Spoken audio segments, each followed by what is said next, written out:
This meeting is being recorded. Welcome to This Time in History, guys. I'm Matthew, and we are here at the Ward 1 virtual debate brought to you by This Time in History. Just a quick note before we get started. Guys, we are doing our live YouTube final election address tomorrow, live on YouTube. It's going to be at 7:30 p.m. So I hope you guys... anyone who's watching this, I hope you guys tune in. You don't want to miss it. Now, this is the Ward 1 debate. As I've explained off air, and as you guys have seen my other debates, there'll be a 2-minute introduction for each candidate, and then 3 sets of questions, and each set is followed by a debate period. We'll go in order of arrival. So Chris, you were actually here first, so you'll go first, and then John, you'll go second, Dave, you'll go third, and Mohit, you'll finish us off. So Chris, go ahead. Yes. Thank you, Matthew King. This is I appreciate the good work you're doing, and keep up the good work. Yeah. So my platform is decentralization government. The government should come to the people. So I've been in the community for the last. This is what happened in when we had the disaster in May month. So the MPP and the politician here was so busy with the campaign, nobody was walking around. So decentralization government, the government should go to the people and know the issue that is going on in the community. So we have this this disaster here, and that's why I think it says in the poverty report, 27,160 people live in poverty here since 2018. So that's really my platform. Is simple, just going into the community once in a while and getting feedback from the community. Thank you so much. John, go ahead. Sure. Thank you, Matthew, for hosting this debate, and thank you, fellow candidates, for being here.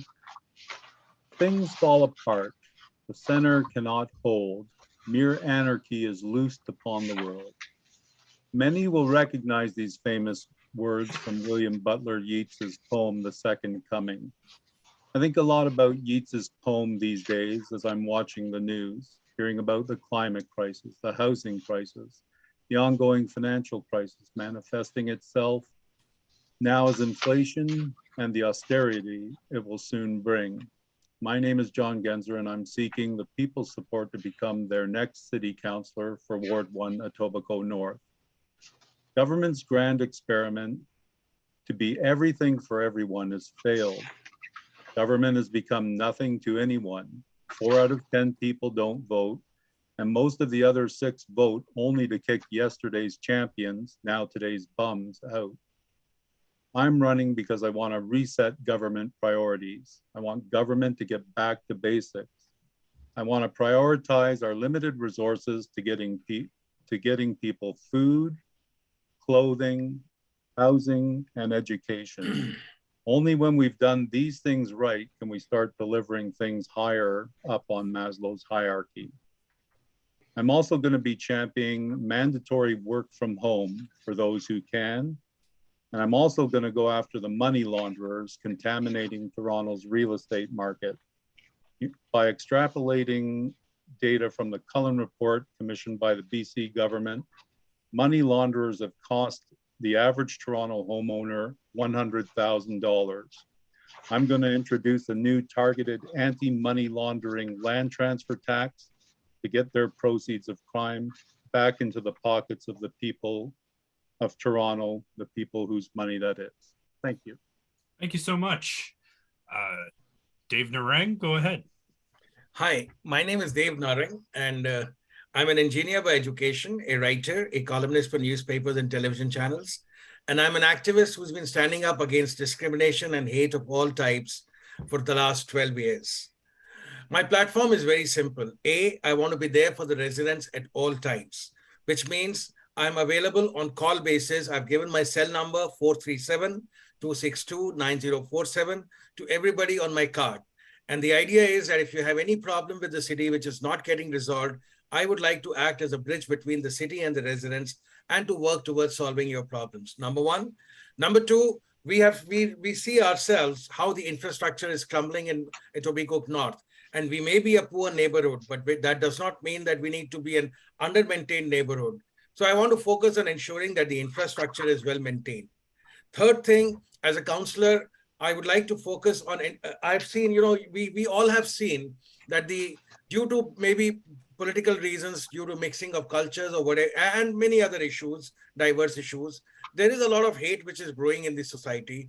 And there has to be an act that the council members, the politicians, the leaders of all types have to act to tone down the rhetoric, to ensure that people come together and meet each other and become closer to each other.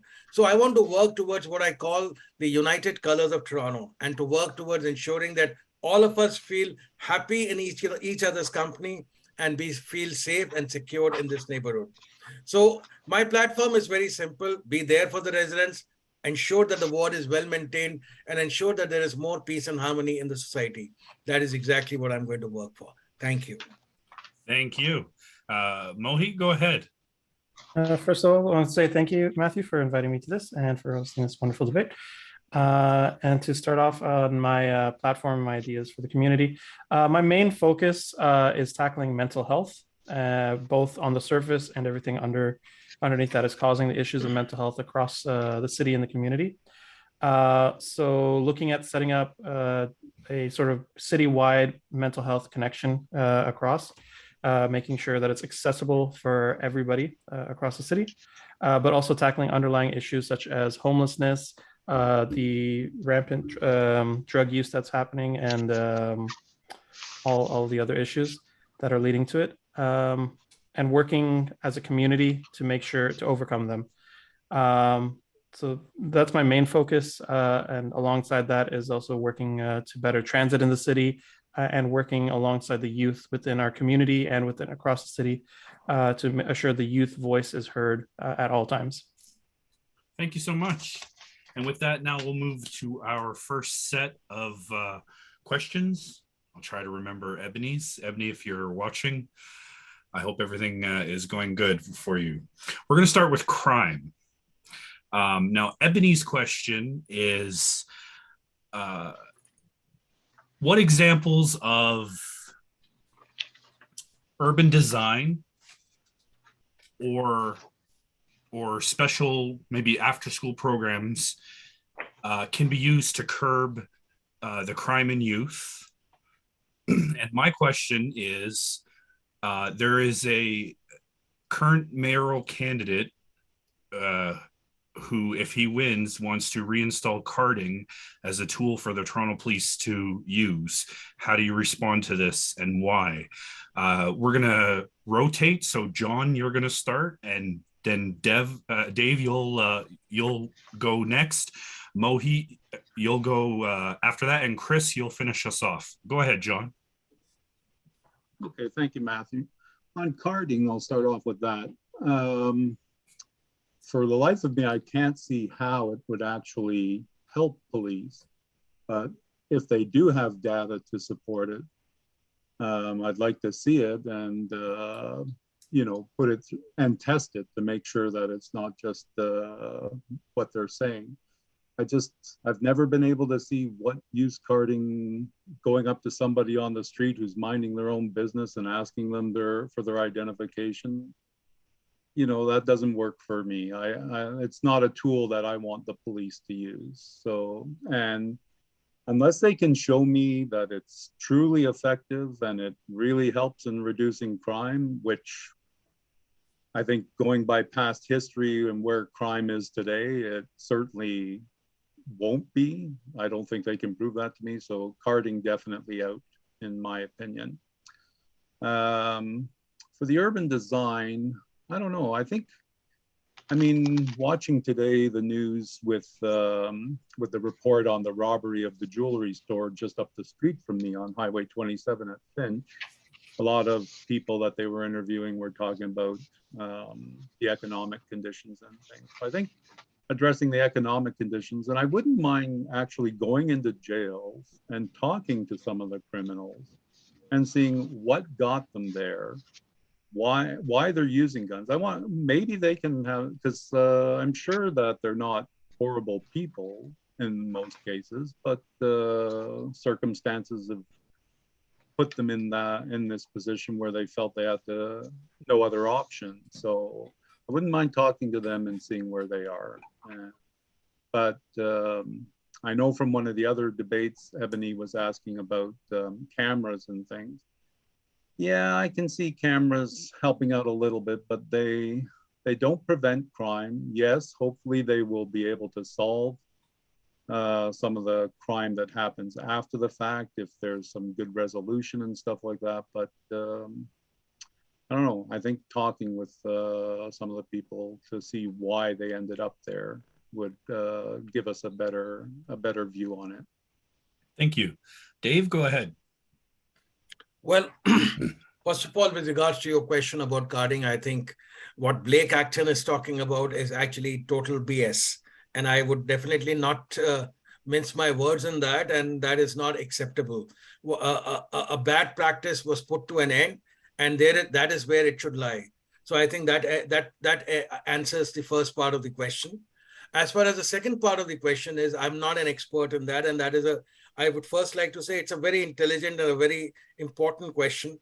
And I'm definitely not an expert in that to comment on that. And I definitely do not have my research up to date to give specific answers on that. But if there is, so I would rather not make any stupid comments on that. The only thing I would like to say is, if there is a way the urban designs can help in reducing crime, yes, I'm all for it. Number one. And number two, I feel that crime is something which comes out of us. Sometimes it is at the spur of the moment, and sometimes it comes out of basic, necessities being missing or some problems in the life. So I think we need to. What I would like to say only on that is that the crime. We need to understand the situations that is creating that, and if any urban designing is being a part to that, then it needs to be rectified. But beyond that, I would not like to dwell further on that question, which is definitely beyond my expertise at this stage. Thank you so much. Mohi, go ahead. Yep. So to start off on the issue of carding, I'm fully against it. Last time we had it around, I believe between 2008 and 2013. We saw the stats were out there that majority of the time, people of color, specifically Black people, were targeted the most by issues of carding. So that's not something that we want back within our communities, and it doesn't do anything at the end of the day. So it shouldn't be a thing. And on the topic of after-school programs and working to tackle sort of crimes, I was actually talking about this earlier, but we have found that after-school programs are one of the best measures of working with youth to assure that they don't get involved in gang activity later in life, and to get an idea of like sort of like a causality sort of incident. We had the Mike Harris government back in the 90s that had a bunch of cuts across the board, including cuts in education. And usually when we get cuts to education, the first thing to go are after-school programs. So a lot of after-school programs were cut back then. And although we didn't see sort of the instant right away, if you sort of look at the timeline from when after-school programs were cut then to around 2004, 2003, that's when Toronto experienced one of the highest, the summer of the gun, as it was called.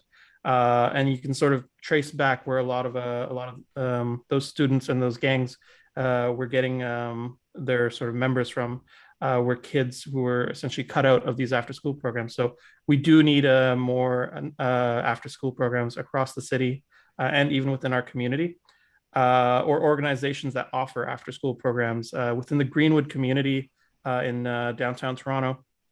Off to the side, there is a sort of youth community hub that there, and I remember visiting it a few summers ago.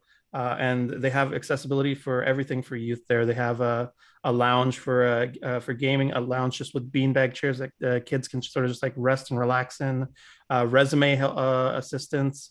It's a full-on community sort of like center that's really well built for that community, and we need stuff like that across the city. That's better services for youth. I know Rexdale Hub has something like that for youth, but expanding upon that so that it's more accessible across the community. Thank you so much. Christopher, go ahead. Yeah. So yes, so that carding, that's in the past, right? The chief of police and the board already eliminated that, so we shouldn't be going back there. And yeah, that's gone. Yeah, carding. It's unfair. You see, the carding is every time the police pull you over, they punch you up. So say for instance, the police pull me over 10 times, and I come to Matthew for a job in his station. So then when Matthew do my check me up, he say, oh, the police pull over Chris 10 times. So then Matthew is going to say, I'm not going to hire Chris, because look how many times the police pull over Chris. See? So my problem is, this is what and Mohit was there in we just had, me and him, we just rushed back to get to your podcast. We just came out from a debate from Mississauga. And the thing is, I've been living in Canada for 32 years, right? And not once, I think it happened in Mississauga last year, only once the police intervene into a shooting. So I don't have a gun. I don't have a licensed gun. I'm not a businessman. I'm saying, Matthew, you and I, we are paying taxes here to be protected by the police. I'm not talking defunding. I'm talking common sense. How could you tell me a guy living here, I know maybe you were born here, Matthew, and you have more thing, but I've been living here 32 years. And not once did I hear, look, I live on the south side of the Humber River. The north side of the Humber River, right across from the river where I live, is Jamestown. So every night I look out at Jamestown. So now I'm saying is, could the dispatch tell me where these police are when a shooting take place? I was at the mall, Albion Mall. So some guys run through the mall with guns and hammer and they rob the jewel store. Next thing, the police came 15 minutes after the robbery and asking me, where's the jewel store? So I had to show them where the jewel store was. So see what I'm saying?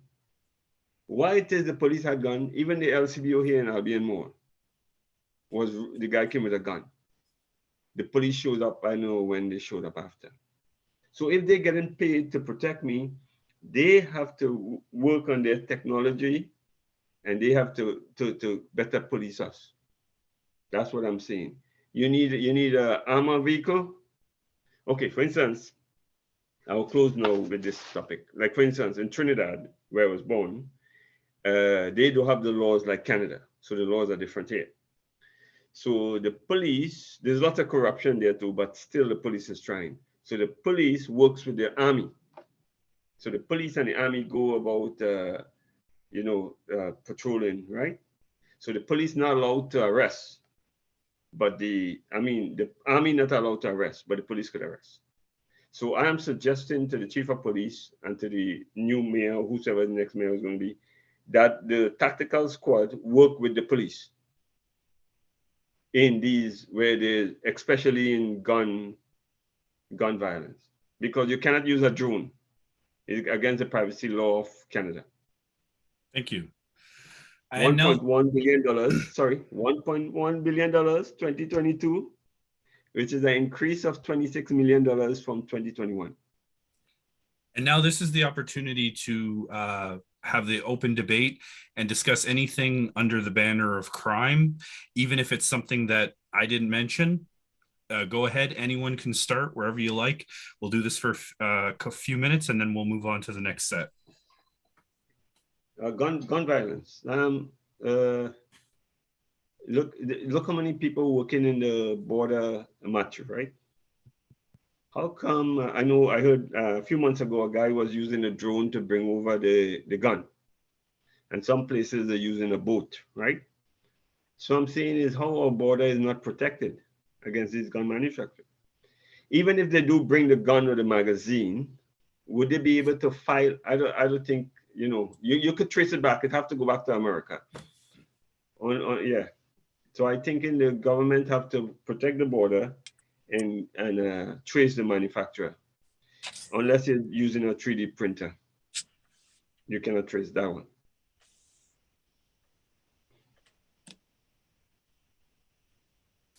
Okay.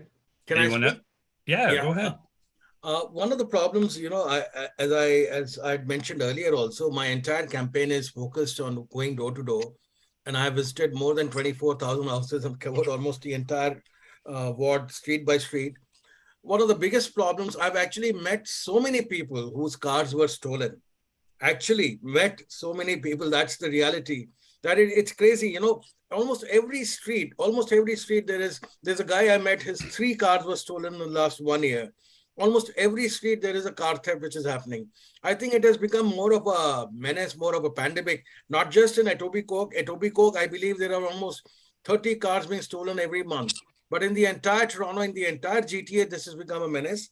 So I would like to, you know, I've mentioned it earlier, and I'd like to say it again, that I believe that the Peel region, the Toronto Police, and the York Region Police are working separately and sharing data. But I think it's time that we take when an issue like this comes up in a serious way, and there are thieves coming from multiple areas. I think we need to have a task force being made between all the 3 areas who share data more closely, focus more on this issue, and we have to take both preventive and corrective action measures, which means there has to be more patrolling, more policing, and B, more cameras need to be installed, especially in neighborhoods which are more prone to such thefts. And you know, I mean, there has to be a proactive action. The citizens should feel comfortable, should feel safe in the neighborhoods which they're living in. Another problem, I do not know whether the other candidates saw it or not, but I actually saw videos and photographs, not in one neighborhood, in 3 neighborhoods, where the residents showed me the videos and photographs. There are these group of people who come in 3 or 4 cars, and they park in lonely streets of Etobicoke North, certain parts, especially near Steeles and Martin Grove, and then also near on the other side of Steeles and Kipling. They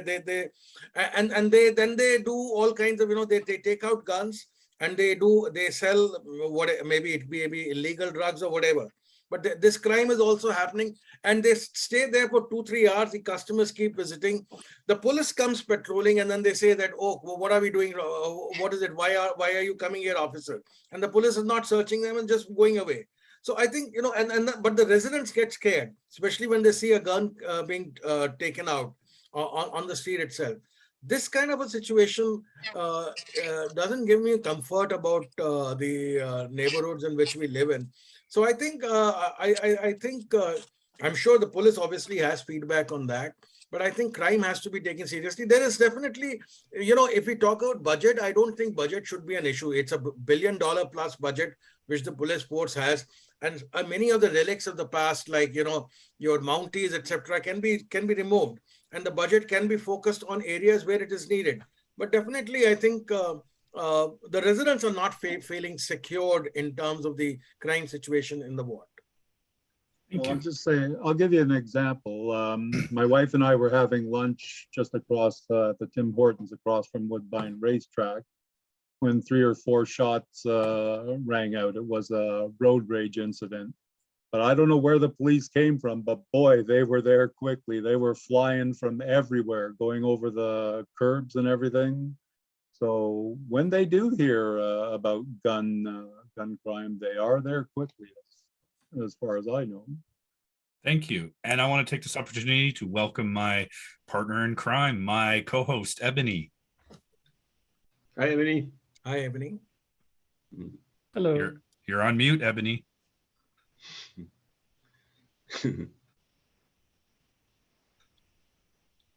You're on mute. I can't hear you. It's okay. I was trying very hard. There we go. There we go. Say hello to everybody. Hi, everybody. Hello, Ebony. Okay, Hi, so Ebony. now we're going to move on to our second topic, which is the housing crisis. Ebony, go ahead. Yes. Well, we all know that we are certainly in a housing crisis. And a lot of questions are being raised about where we're going to find the space to build affordable housing. So I'd like to hear your out of the box ideas about where we can come up with affordable housing, where we can put affordable housing. Yeah. And my question would be, how do you feel about rent freezes and or legalization of rooming houses? And we're gonna flip it again. So now, Dave, you're gonna go first. Mohit, you'll go second. Chris, you'll go third, and John, you'll finish us off. Go ahead, Dave. So I know my views are not going to come out as a standard political talk, which is done at the time of elections, because my views are going to be absolutely different from what others are saying, who always say that we support affordable housing and so on.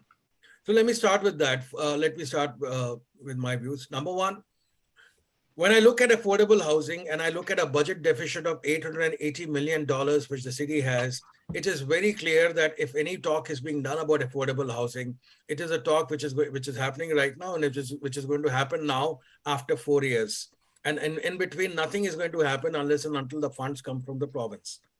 What I would like to focus on, and I have seen the houses which are existing in Etobicoke North itself, the affordable housing units which are there, they are in such a bad shape that it is almost a disgrace to live in such houses.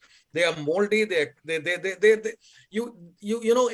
I've gone inside the houses. Many of the residents took me inside to show what exactly is there, and they are smelly. And it is, I felt pain that people have been complaining about repairs, but nothing is happening for years, not months, but for years. So my focus as a councillor, immediate focus is going to be to ensure that the existing affordable, existing city housing is brought into shape without any renovations, without throwing out any people, ensuring that they are taken care of and that the current housing is well maintained. That is going to be my first and top priority. And I need to work to ensure that we get funds for that. Number one, and that will be the priority.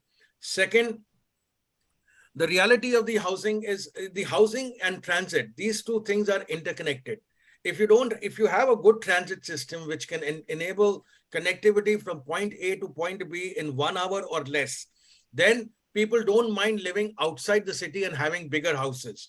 So I would like to focus my energies on ensuring that we try and build a mass rail-based transit where we focus or on running express routes so that we try and connect people in less than 1 hour from the downtown core. If that can happen, then people would not mind living a little far away where the province can ensure that funds and the land both are available. That is what I'm going to focus on. Third, I come from the so-called third world nations. And a lot of these nations, especially countries like China, Vietnam, Thailand, I have seen practical examples. You see, the solution to housing is not by city providing the houses only. The solution to housing also exists in what is called microfunding or zero down payment funding. And what I mean by that is, if people are given, for example, there's a Toronto Star article, and you don't even need to go to media articles. That is a reality that if you are going to continue to rent and somebody buys a house or somebody has some name in the house, he is obviously going to benefit much more than renting. Now, I would like to work towards a system in which the city, the province, the federal government, and I'm going to push for that, try and arrange loans for people with zero down payment, with absolutely low interest rates, so that people can work on having their own equity in the house. They can live in their own houses, however small that may be, but give them interest-free loans or low interest loans with zero equity. Let them maintain their own house. And with that, the problem of maintaining the houses will also not be on the city, and people will also be able to build their own equity. And 5 years, 10 years down the line, you can see or you can call it rent to own, or you can call it whatever facility. But 5 years, 10 years down the line, you will see much more happier people with much better housing standards maintained. These are my views on this. Thank you so much. Mohi, go ahead.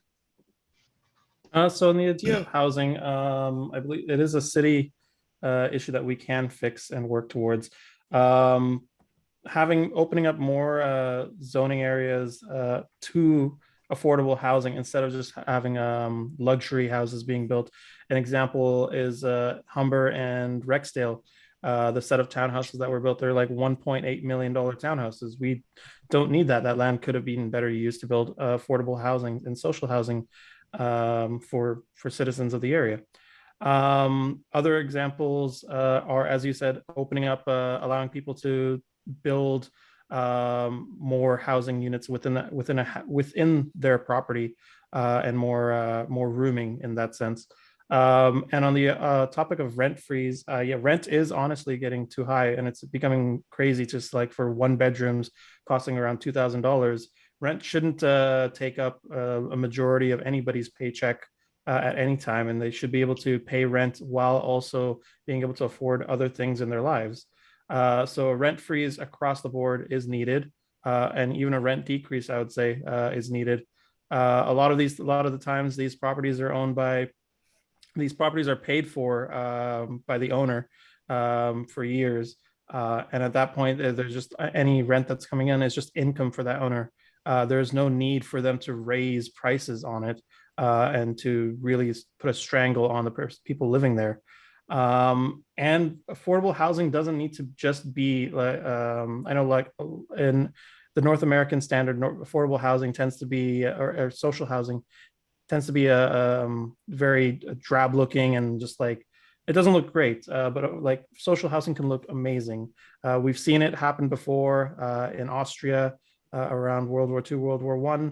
The Democratic Party there built amazing social housing that was mini communities within themselves. They had access to pools, small shops, and they looked amazing on the outside as they were on the inside. So people don't have to live in a gray building just because they're on social housing. They can live in an amazing standards just as we should all.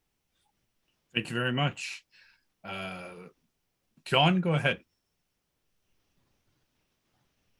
Sure. I have there's a couple of things with housing. So a friend of mine who works with Toronto Housing actually showed me some of the properties, and some of the properties can have a lot more density than they have now. But there are two things that make up cost. That's supply and demand. And I want to work on the demand side a little bit. That's why I was saying one of the things I'm going to be championing is mandatory work from home. If people have the opportunity, Jane Goodall called it the silver lining that came out of COVID. It's great for the environment. It's also great for people who are making okay money, but not good enough to afford the Toronto places. So they can actually move out of Toronto to whether it be Calgary or Sherbrooke, Quebec, or even their Caribbean countries, if you're so inclined that you want to be living at the beach, where you can have your income, live in a condo, let's say just outside of Calgary in Okotoks, where you can buy for $215,000, something that you'd pay $1 million here. So that might give the incentive for a bunch of people to move out of Toronto, and then that would free up those units. Therefore, the demand would decrease, so the costs would come down.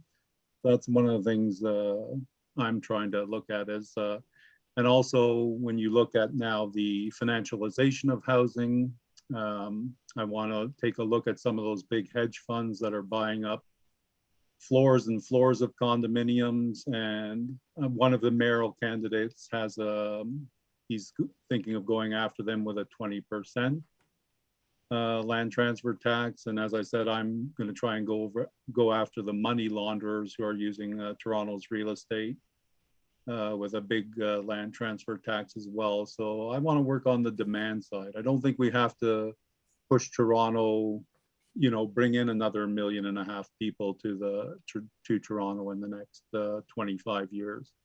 There's lots of space across the country that have great facilities, great areas to make a life in. And that way, if you lessen the demand, the cost will come down. And especially Calgary, if you're a blues fan, there's a great bar called the Blues Can. Oh, the music there is awesome, and the people are awesome. Thank you so much. And and on your questions, definitely not a rent freeze, but definitely rent control. We can't have rents going. That's one of the bad things out in Calgary. There's not rent control, so I know people whose rent has gone up 25%. We can't have that happen. I think 2.5% is fair for now. We'll see what happens with inflation. We may have to look at that. And you did have one other question. Legalization of rooming houses. Oh, yes, I'm definitely in favor of building the missing middle. I think it's a great proposal. I think as long as people come to the city with a fourplex or a sixplex or a triplex, and we get the design right and it fits into the existing neighborhood, I'm definitely in favor of building the missing middle. Thank you. And I think I might have messed up the order. Sorry about that, Chris, but the floor is yours. Go ahead. Yes. So the mentality of people that, against affordable housing. So 51 Panorama Court, they have 40 plus acres of land, and they now want to have mixed housing, senior, private, and rental and affordable housing. So I went around the neighborhood and I was campaigning over there. So I was going around the neighborhood and the houses around this where they're going to build these mixed housing. And some of the people was the mentality, oh, affordable housing coming here, I'm moving. So I said to the guy, I said, by the LRT moving across your this property here, it goes up by $60,000. So why would you mind if affordable housing is coming next door? So that's the mentality of people that own a home. Yeah, they forget where they came from. Yeah, so I heard the mayor on the TV talking on the news about Jane and Finch. I didn't even see that manifest yet. So he was talking on his debate around 8 years now, and he said is the planning development has started on the planning. So tell me something. You in power 8 years, and you're still talking last night about planning and the development, when you should be talking about, okay, we already built so much and so much. You understand, Matthew?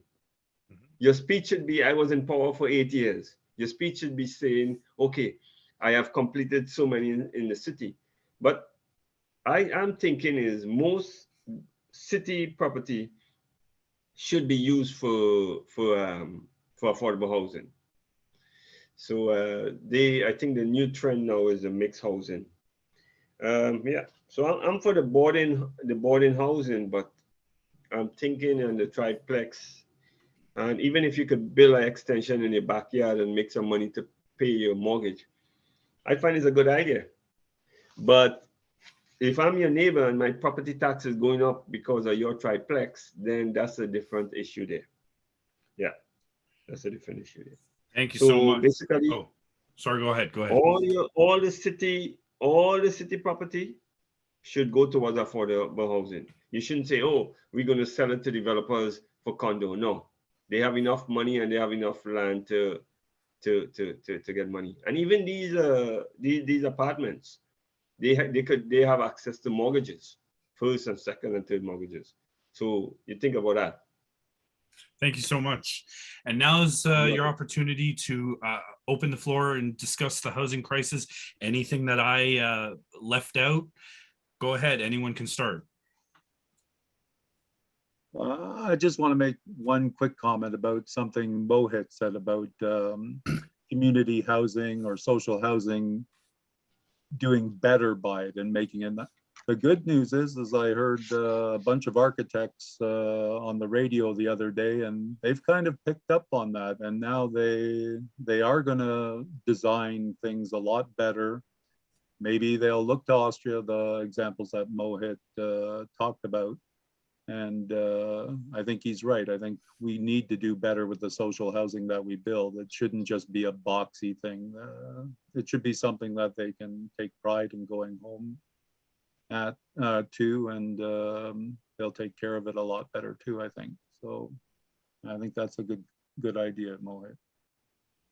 So I have a view on this, and I think, you know, any counselor, any candidate who wants to be a counselor should reflect the views of the residents, and should not just, when you are asking me, that's my view. Okay, but when I'm standing for the candidate council, and I'm trying to become a council member, then I should be respecting the views of the residents also. What comes out very clearly, and what I have, and I would say I now believe, I now agree with the residents when they say they are very strongly against. Most of the residents I've met in different, whether it is Humberwood, whether it is you know, the Steel Side, or whether it is in the middle, they are against multi-zoning, you know, allowing more than 4 units or 6 units in single family zoning. Now that is different, and that is what is reflected in the survey of Etobicoke or Guardian also. There is a difference of there is a different view which exists in the suburbs vis-a-vis the view which exists in Toronto, downtown and midtown. And there is definitely a different need also. And if you look at the characteristics of the cities also, the suburbs look definitely different from the downtowns or midtowns in most of the cities of the world. So when you're looking at 4 unit, 6 unit zonings in downtown Toronto or in midtown Toronto, yes, that could be a very great way of densifying the city and of solving the housing crisis. Not affordable housing, the housing crisis. But when you look at suburbs, especially places like Etobicoke or Scarborough, these residents are not in favor of that. And also, a second thing you need to look at is just take a walk yourself to any of these areas where these housing units exist. Those houses are in such a bad shape. People don't want to go near those houses. There are 10, 12, 15, 20 people also living in, 18 to 20 people living in a house. And the houses are stinky, are definitely not maintained. And there are noises coming out. There are 8 or 10 cars parked on the road. So the way the house, and there is no control. And there are specific, I can name, I do not want to name here, but I definitely know of people who own 30, 40, 20 houses, and they're renting it and making money out of that. So this has to be there, and the city is absolutely throwing a blind eye to that. So I think, you know, the suburbs and the downtown and midtown, we need to look at the housing characters. We cannot have single rule for everyone. And we need to look at it differently to ensure that the peace also maintains in the neighborhoods. Thank you so much. So now we're going to move on to our final set. And I'm sorry. Ebony, go ahead. We're talking about City Hall? Yes. Cleaning up City Hall. Cleaning City Hall, and where these dollars are going. Let me know what you guys think about perks. Some people are of the opinion that city councilors receive too many perks in terms of, you know, free parking pass, free parks pass to like the zoo, etc. And then, you know, TTC pass, even so much as housing allowances. Do you think that that's too much? And should we stop the so-called gravy train? And then I actually have 2 questions. One came as recently as a week or so ago. So my first question is, and these are opinion based. So I'm just looking for your opinion. There is a sitting, so a current city councilor who's facing criminal charges and has thus far refused to resign. How do you respond to that? What's your opinion? And my second question is, due to the outcry to have interim city manager Tracy Cook fired or ask for her resignation due to her role in the encampment removal, how do you respond to this and why? Chris, we'll start with you, and then we'll go to Mohit, we'll go to John, and then Dave, you can finish us off. Go ahead, Chris. What's the name again? Your assistant Tracy? No. So she's the interim city manager. Her name's Tracy Cook. Okay, so I'll come to know your assistant. I wanted to.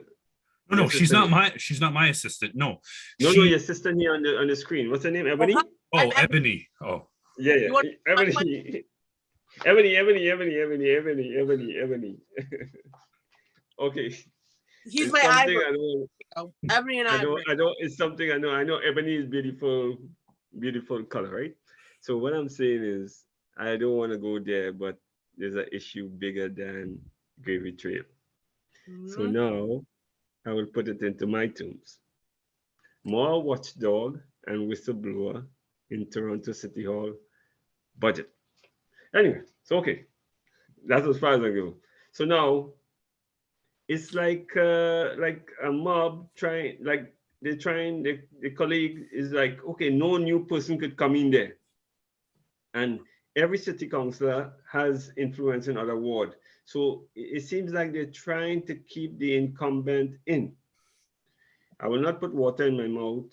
This is what I want to talk to the other guys that are running for city council, which we could work on an injunction with to go against Mr. Crisanti, the former city councillor here. So when he was in power, he was fixing the Albion Road, right?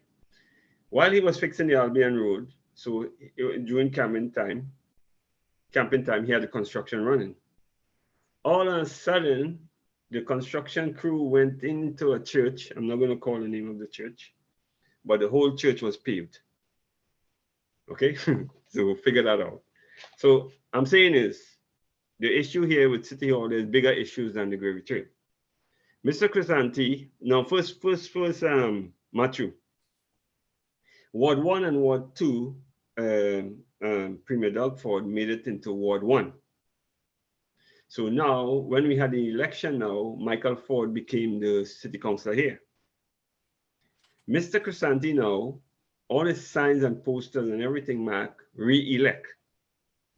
So I called City Hall and I said to them, I said, why would he make misleading statement like that?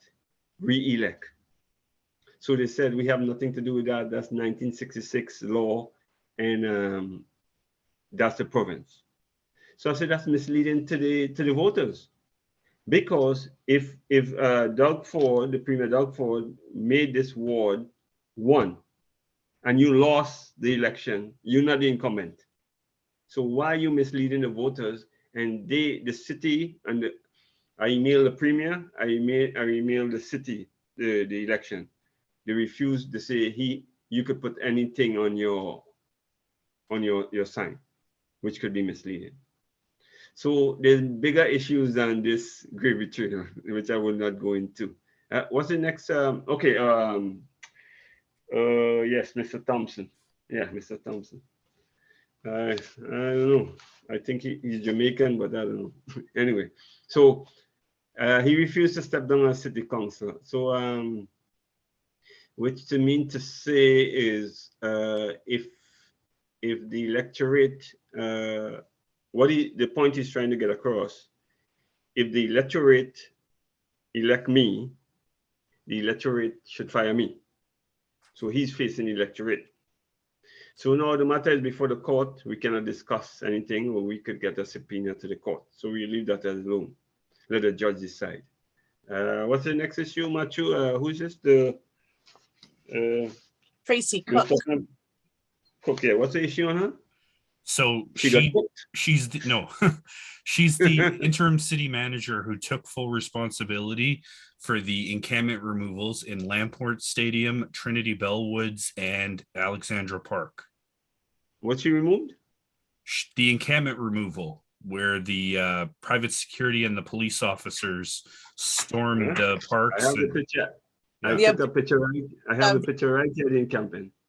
You see Right. that? I took this photo. Right. Mhm. I'm saying is the thing is, okay, what's the rush? Where's the fire? I mean, the developer is going to move in. I know it's state land, right? The developer is going to be moving right in there, and it's a world crisis. The housing, affordable housing, and housing are world crisis. Okay, first instance, they push people from you can't afford rent. Okay, they push you from your rental. Okay, I get evicted from this rental. I go to the shelter, right? Next thing, I because of homelessness and stress, I started going drugs. Then I go to the rehab. See, last week I was in Woodbine Mall, and one guy came to me and said, I have a problem. He said, what's the problem? He said, I have nowhere to live, and I had a fight in the shelter, and they kicked me out. So a guy like that, where is he gonna go? In a tent. What I'm saying, and I said this in City Hall. This is recorded in City Hall. Running water, portable, secure the people, and until you come with a solution. And you know Matthew King, right? You have the renting this the shelter at, I think it's Rexdale and Kipling, somewhere in Martin Grove. They take over a motel or a hotel. Mhm. So do you realize what's going on here? Hey, you know what? I want to solve this issue, but this other issue I don't want to solve. I don't want to move around the budget. So that's basically what I'm saying. They want to, well, they go with a horse and tracing people. These are Canadians. What about people, you know, we could go to other countries and help people, and you're chasing people from a park? See, and soon winter is coming. Right. So should we can her is the question. Should we have her fired? She admits that it's her responsibility. Should that be it for her? Should that be her removal from the office? Yes? No? No. So, okay, so you see, ask her if she has a heart. That's what you got to ask her. So technically, she might be able to overturn it, because if you go to the court, that is state land. That is state land. But do you have a heart? That's a human being on their tent. I don't think she cares at this moment. And I'm going to say again, just to bring it back to the city hall and the perks. Some city councilors make about 100 and so thousand a year. But as of last year, Tracy Cook was making 308,000 308. plus $15,000 in added bonuses before the so-called perks. She makes more than the mayor does. Right. And of all the counselors, she had received one of the largest raises. It was 13% from 2021. And that is a significantly large size, even larger than what we have seen for inflation. So, I mean, you can, put the dots together, maybe incentivized to do so. I'm not sure. But what she has admitted is that she takes responsibility. So I think she should take her paycheck and go. What do you think? Can we hear from everybody else? Mohit, you're next, and then followed by John and Dave. Go ahead, Mohit. On the topic of all these perks that city councilors receive, honestly, it shouldn't be a thing. At the end of the day, a councilor works for the people, for the city. There shouldn't be any perk incentives or whatnot that a councilor should be receiving at any point. And actually, one of the things I would want to push forward with, if elected, is actually adding term limits to councilors. It's a big, like the problem. One of the problem Toronto politics has is we have a huge incumbency issue, where we have, like, let's look at York Southwestern, Councillor Nzita. She's been there since 1988. One of the people running against her was born in 1988, so like it says something. And in the last few years, if we look at York Southwestern, not much has happened in that in that community. They haven't. I feel like they haven't progressed. So adding term limits it allows fresh blood to sort of be brought into the city council. and allows things to sort of advance instead of just grinding to a halt and such. And there shouldn't be any incentives. Counselors are overpaid way too much. Most government officials, I feel, are overpaid way too much on that aspect. And then on the other two questions, so on the question of the counselor that is currently facing criminal charges not stepping down, if any counselor or any government official is ever in any criminal case that's being processed, they honestly have to step down. At that point, it's just to deal with that situation. It's just having that counselor title or whatnot can affect any court decision going forward, and just stepping down, you represent the people, so you have to be tried as the people at the end of the day. And for Tracy Cook being fired, anybody I feel involved in that in the incidents of the removal of the encampments without any planning of any sort of where to put those people, the way it was handled with the brutality that was happening, that anybody who managed that should be fired, I believe. Thank you so much. John, go ahead. All right. Well, I'll also start off with Tracy Cook. So one of the things, of course, we had the two elections for a temporary councillor for Ward 1. So I ended up watching the 4 days of the city council meeting that ended up declaring the ward vacant for the second time. And I did watch Tracy during that period. And I tell you, I'm fully in favor of firing her. The attitude that she has is the exact attitude that I want to get out of government. I mean, that it's my way or the highway thing. No, that doesn't work for me. That attitude's got to be wiped out of government. That's just disgusting. And just the arrogance she came off in over that meeting. And one thing, watching a previous debate, I really liked the one candidate, I can't remember who it was, but when we do something like this, I think councillors have to be present, because we've got to oversee that. And when something gets out of line, we got to be there to stop it right then and there. We just treated those people terribly. They don't deserve that. They're not there because nobody wants to be in a tent. So whatever happened in their life that brought them there, we got to be more passionate or compassionate for that. And for the perks, I agree. I have a job right now. My parking is free at Woodbine where I work. I work just across the street so I can walk to work, but nobody's paying anybody parking. My wife works downtown, and we don't get free TTC. This is one of the things that separates politicians from people, is they have all these perks that put them in this bubble that they've got to come out of. They've got to live the life that everybody else is living. And so yeah, if those perks are given, I think what I would have to do is determine the value of them all, and then maybe make a donation of that value to the food bank or to a homeless shelter or something like that. So, and then I'm a big due process person. So I do want to wait till the trial. I would not force him out. I'm not expecting him to resign. It's something I would do if I were under investigation, because the main thing is that I can't give my constituents my full-time focus.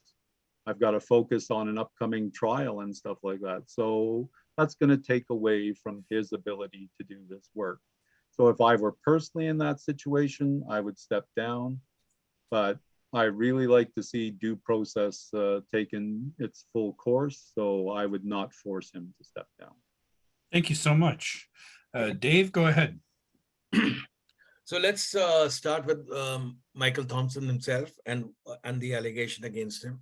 You see, there are two things. One is just talk, and the other is actual allegation being laid on him, which is what has happened in this case. Which means when the police does that, they have strong reasons for which supports their views, and that is why they have lodged a case against him. Which means that I agree with that until proven guilty, he is definitely innocent. And so we should not bar him from any further active standing up for any positions whatsoever. But if I was in his case, I would definitely have a strong moral reason and strong ethical reason not to withdraw my candidature, or to say, like, since 19th August has already passed, that do not please consider me. He is not doing that because he fully well knows that he is in a ward where he won 69% vote last time, and this time too he is going to easily walk into the council back again, and he is one of the favored ones of John Tory. So he's hoping on strong political support to ensure that he can further, I don't know, I mean, that is what is the situation right now. So on ethical, if I was given as I said, if I was in his place, even though I would definitely work all the way to prove my innocence, but I would definitely like to withdraw from such a candidature, and especially a political one, where what you show is what is also important. Your private and public life sometimes mix together, and so a clean image is very important. That is number one. As far as the perks are concerned, we are having this discussion, and I absolutely agree with a lot of points. But if you really look at it, if you look at the sunshine list of the city hall, the Toronto City Councillor makes the lowest. He's actually the lowest amongst all the city managers of all types. You take any department, even the science department, the manager of the science department makes much more than the Toronto City Council, the councillor. So the councillor with a salary of 112,000, which actually includes these perks, the salary also includes all these perks which are added to the salary, is yet the lowest paid officer amongst all the people. And this councillor, while the city officers, after their 8 hours of work and with all the holidays, can go home and relax with their $250,000, $300,000, $200,000 salary, this guy is supposed to be working 24 hours a day. Actually, in terms of all the residents can call him at any point of time, night and day, and he has to be available to them. He has to go for parties, functions, good things, bad things. He has to be always there for the people. So if you really look at it, saying that $10,000 or $9,500 is a huge sum that he's making, unfortunately, that is not the reality. And there are, I know of so many young boys of the age of between 25 and 30 who are working in different organizations, making far more than $100,000. And this guy is going to be spending his entire life, and if he's making close to $100,000, and as I said again, one of the lowest amongst the city council, the city officials, then I don't think it's a great salary to talk about. But yes, if there are any undue perks or I totally support this idea that the salary increase given to councillors or managers should be the lowest as compared to any salary increase given to anybody. So the lowest paid salary worker, he should get the highest tax salary increase, and the highest paid worker should get the lowest increase. That is how I feel about it. Now, coming to Miss Cook, this is, when we look at Miss Cook, what she did was absolutely wrong. There is no, I saw that what John mentioned. I also unfortunately had the displeasure of going through that entire, and I unfortunately, I got soaked into it. I saw the whole thing. What was much worse than Miss Cook was the way Denzel Minang Wong, Stephen Holiak, even John Tory and many other council members, how they were making criminals out of homeless people by raising accusations and putting words in our mouth to make sure that all of those people are treated as homeless people, including Frances, I think Frances, yes, even she was involved in that. This is, so if you want to fire people, first of all, fire these council members, fire John Tory. They are not, they are actually, these people, Other than Ms. Cook, there are so many other people to blame who have this impression that homelessness, that poverty has something to do with criminal activities. That the moment you are poor, you are supposed to be a criminal in disguise. This kind of an attitude has to be removed, not just from the city hall, but from the views of the council members. And believe you me, they can give all kinds of political BS, but behind closed doors, I see them all as one. I have taken part in these debates. They had pre-decided on whom they had to elect. And this time, the councillor, the interim councillor who they made is wife of a political lobbyist. Who's declared as a political lobbyist for City Hall. And every time they get the declared candidate getting 23 votes out of 25 votes, and one just being like by fluke being put on one person or the other. It was a clear example, absolute clear example that all of them were fixed. All of them had pre-decided whom to vote for. This is what the City Hall is. And so why was she in that meeting? Why was she appointed? Why was she appointed when they knew what she really was? Because the council also feels the same way. So I would request the residents, I would request the people to know that never fire the person who is holding the gun, but also fire the person who teaches him, who tells him where to fire the gun. This is the council. These are the council members whom you have elected, who are not really your representatives. They need to be changed. I would like to go for a council, and one thing I would like to support is there should be a 2-term limit for any council members. Let the council members be the residents themselves, not these politicians who've been ruling over us for decades. Thank you so much. I'm just aware of the time, so we're going to move to the closing statements. This is your chance to speak directly to the voters, as this will be on YouTube by the end of this evening. Don't forget to plug your website. Chris, we're going to start with you, and then Mohit, and then Dave, and then John, you'll finish us off. Christopher, go ahead. Yeah. So every year is like more money in your pocket, more money in your pocket. But after the election is over, is more money in their pocket. So you see, so if you had made a mistake in the last time, as we see what happened in the province, where my 3 days, 6 days was taken away from me, I think the federal government should bypass the province want to piggyback on the federal government. I think the federal government should bypass the province, Ontario, and give most of the funding to the city so the money could go directly to us in the city. Yeah, in closing, food prices is up, and the premier is building a new clean nuclear plant, which could be used for lighting and for lights for the agriculture and other issues. And reserving land in Vancouver for agriculture. We should work with the other province, Vancouver, BC, to acquire land there that we could have cheaper food here. And I'll give you an example in closing. I don't know if this is my third closing or fourth anyway, but in closing, Matthew.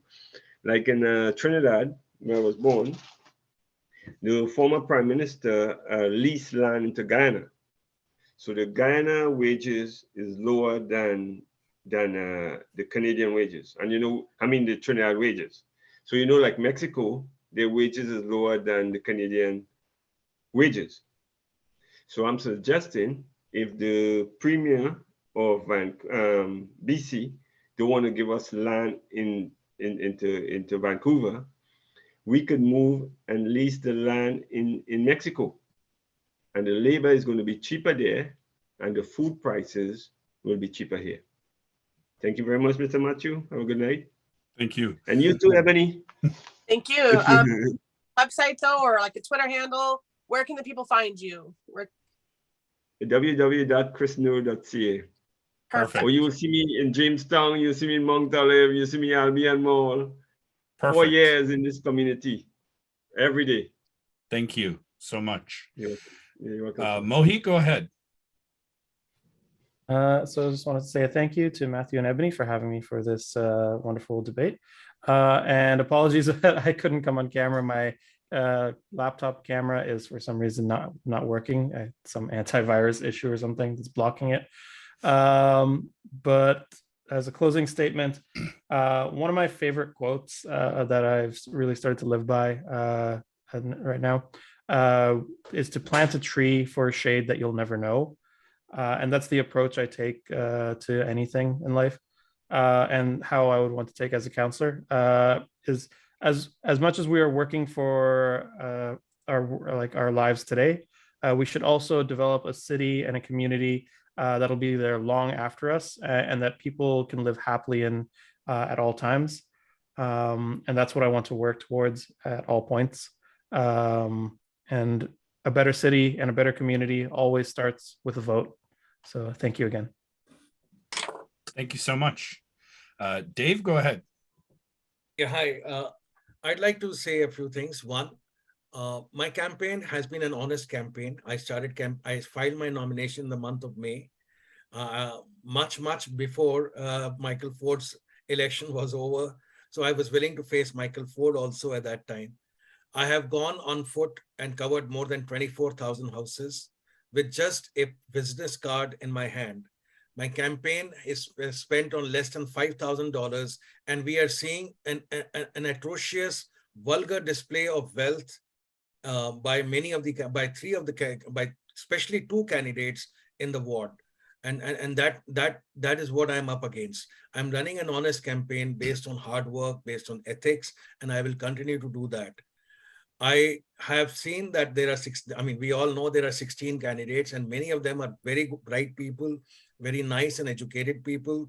But unfortunately, to speak honestly, this campaign is going Tory's way in terms of the so-called Tory and Ford's way. In terms of this, the so-called Ford and Tory man seems to be on the way to victory, which of course we all know is Vincent Crescenty. So I would request people who are listening to this, I'm coming out, the media has started supporting me. By local, I was considered as one of the top 3 candidates. Today also in another magazine, I was rated as amongst the top 5 candidates. I know I've started with a small base, but I'm coming out to be a good option. So while I respect all the candidates, I would request the residents to stop the split and start consolidating their vote on 1 or 2 candidates they feel are going to be an alternative to Vincent Crescenty, so that we are able to ensure that there is a resident voice in the council and not just the return of the same old back to the council. Thank you, and wish you all the best for all the upcoming festivities. And thank you for the support, and I look forward to working for you in times to come. Thank you so much. Platform. Oh, yeah, Dave, your website. My website is www.devanshunarang.ca. That's my full name, DEVANSHUNARANG.ca/city-council/. And my Twitter handle is Devanshu, and Facebook is also Devanshu N. And thank you so much. On to John. Mohit, did you give us your Twitter or your social? Oh, sorry, I forgot to do that. So my Instagram is, I was start to pull this up, sorry. So I'll start off with my website. My website is mohitforward1.com. And then my Instagram handle is also mohitforward1, but there's a dot between each word. And those are the main 2 that I've been really going at, Instagram and my website. I'm not on Facebook, and I never really got into Twitter as much. Well, thank you. Thank you, everybody. John, you're up. Matthew, thank you, Ebony. For the people in Etobicoke North, I just want to say, if you're looking, I know I lived through the 70s. We went through inflation, and unfortunately, after inflation, the next phase is austerity. And so we're in for some troubled times. And I know everybody's hurting with prices at the pump, prices at the grocery store. So one of the things that I'm asking for your vote is I want to go and look at the city's budget. I'll go through every line and look at it for value for money. And I want to try and pass a budget at least for the next couple of years that is going to be a little helpful. It won't be too hard on you and add to the financial pain that you're suffering right now. And it's not going to be easy. I mean, the city's not immune to inflation either. So I'm a financial analyst with almost 30 years experience. That's what I do. I go through numbers line by line and look where we can find the savings. One of them I can clearly say where things will all adjust priorities. 17 of 24 councillors voted in favor of spending several $1 million to rename Dundas.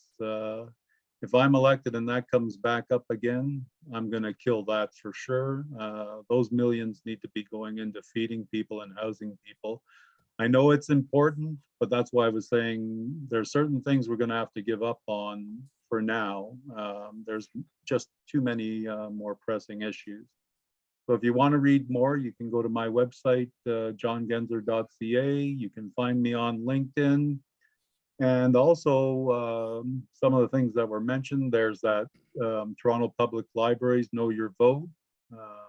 There's the locals candidate tracker, and there's also Vote Compass, which if you go in and answer their questions, it'll show you which candidate you match up best with. So there's a lot of great resources. Thank you, Matthew and Ebony. This is another great resource for people. So, and good luck with the podcast coming up and moving into true crime. And good luck to all the candidates tonight. I've liked everything I've heard, so that's great. Thank you very much. And thank you guys all for coming out. You know, we expected a bigger turnout, but honestly, I'm really happy with the people we've got. You know, so on behalf of Ebony and we just want to say thank you. You know, we're excited for the city of Toronto. We're excited for this election, and I am really excited for the future of Ward 1. So thank you. Thank you. Indeed, important ones came out, and that's what matters.